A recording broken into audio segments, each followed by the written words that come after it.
ওসমান হাদি হত্যার প্রধান আসামি ফয়সাল করিম সহ দুইজন গ্রেফতার হয়েছে। আলহামদুলিল্লাহ সুম্মা আলহামদুলিল্লাহ।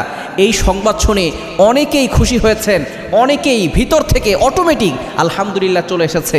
কারণ ওসমান হাদি এমন একজন মানুষ ছিল যিনি সকলের মন জয় করে ফেলেছিল এবং তার জানাজায় লক্ষ লক্ষ মানুষ উপস্থিত হয়েছে, তার জন্য হাজারো মানুষ কেঁদেছে, হাজারো মানুষ চোখের অশ্রু ঝরিয়েছে এবং দীর্ঘদিন ধরে মানুষ তার বিচার হওয়ার জন্য অনেকে আন্দোলন করেছে।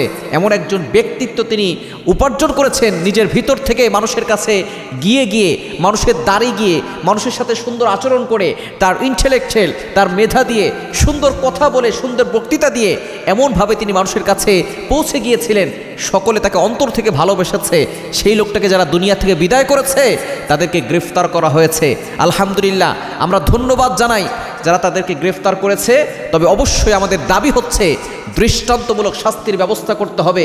শুধু আটক করলেই হবে না, তাকে শাস্তির ব্যবস্থা করতে হবে যাতে করে নেক্সট টাইমে যারা দুনিয়া থেকে মানুষকে বিদায় করার জন্য ষড়যন্ত্র করে, পরিকল্পনা করে, প্ল্যান করে, মানুষকে শেষ করে দিতে চায়, তারা যাতে করে হাজারবার চিন্তা করে যে আমি যদি কাউকে দুনিয়া থেকে বিদায় করি তাহলে আমার অবস্থাও কিন্তু ভয়ঙ্কর হতে পারে, আমারও শাস্তি হবে।